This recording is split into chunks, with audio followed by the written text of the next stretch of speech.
You're watching 11 Alive Morning News. 11 minutes of nonstop news starts now. First this morning, in your 11 minutes of nonstop news, in just a few hours, the Supreme Court will hear arguments about President Biden's student debt forgiveness plan, the timeline for a decision that could ease a financial strain for millions. An agonizing search to find their missing loved one. This Georgia man hasn't been seen in nearly a week after he left for Louisiana. What we're learning about the investigation right now. And we're going to experience plenty of sunshine around here today. It's going to be very nice out there. Temperatures will be in the middle 70s, but it won't last long. I'll let you know how long it's going to last in the full forecast straight ahead. We are following breaking news as crews respond to a fire at Spring Street Baptist Church in Smyrna. We just got off the phone with Smyrna Fire. They say it started in a trailer on the church's property about 6:15 this morning. Right now, there are no reports of injuries, but you can see a lot of activity and smoke in that area. We'll stay on top of that for you. Kicking things off with today's top headlines, police are searching for a vehicle possibly tied to a deadly shooting in West Midtown. We have new photos of that car this morning to share with you. Check it out right now. Atlanta police say the suspect drove off in this getaway car after shooting and killing a man at the Atlantic Loring Heights apartments on Sunday. You see here it has a Mississippi license plate. Investigators say the suspect is considered armed and dangerous. This morning, 22-year-old DeMonte Haithcoats is in DeKalb County Jail accused of killing his pregnant girlfriend. They've been searching for him since Shania Rodriguez was shot and killed February 2nd. Her baby survived. She's fighting. She's fighting. The baby's grandmother says she is on breathing tubes, fighting for her life this morning in the hospital.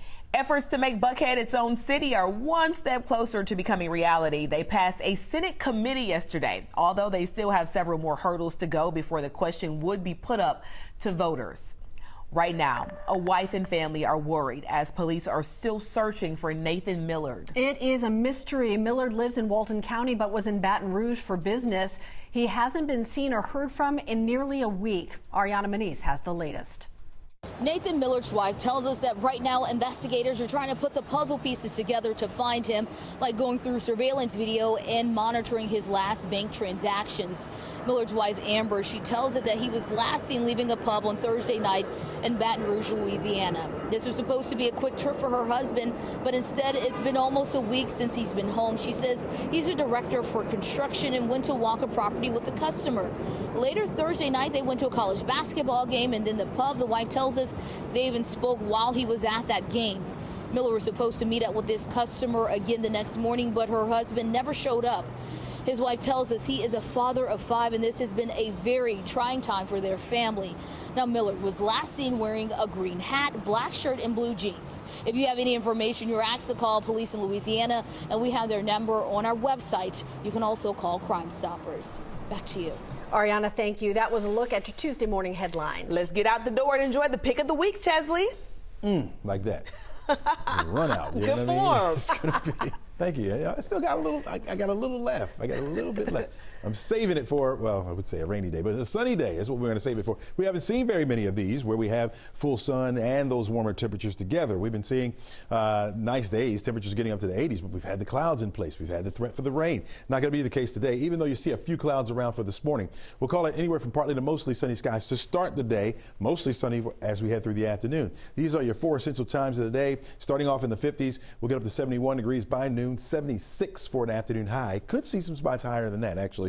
69 degrees will be our temperature by 7 o'clock tonight, and pleasant enough that we can eat our dinner out on the patio if that's what you want to do. It's going to be very nice. I suggest the little spaghetti. We're looking at throughout the southeast. It looks gorgeous. It's going to stay that way for today, but changes will come back by tomorrow. In fact, we'll have some those moisture starting to increase from the Gulf here. You can see this boundary here, this frontal boundary, and you can see where the southerly push coming in to just south of the boundary. For us now, we have a westerly flow coming in, and so it will be a pleasant afternoon for us. This front itself will continue to slide down to the south.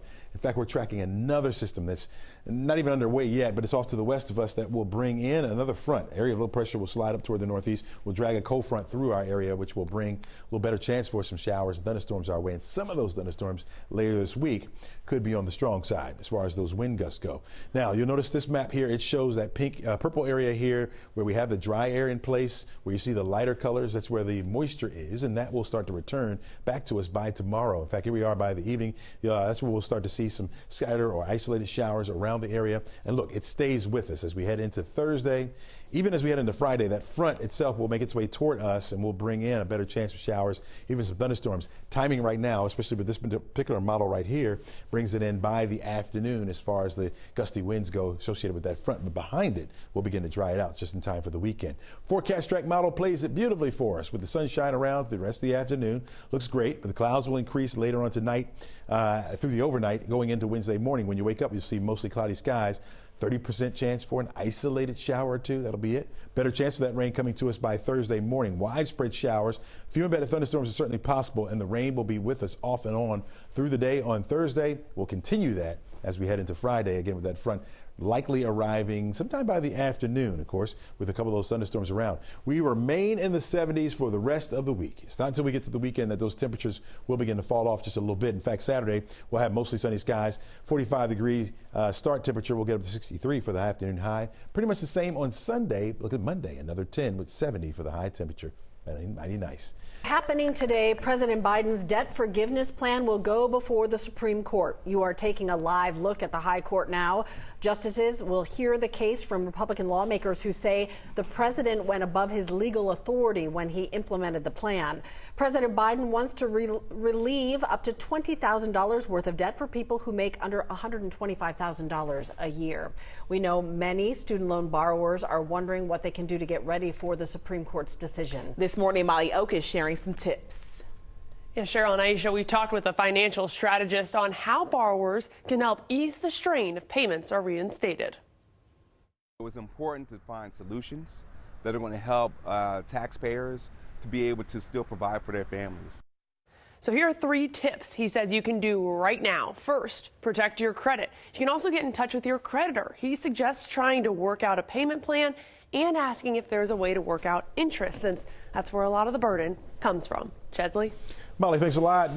By this afternoon, let's eat lunch outside. It's going to be a nice one out there. 71 degrees will be our temperature. We'll have mostly sunny skies.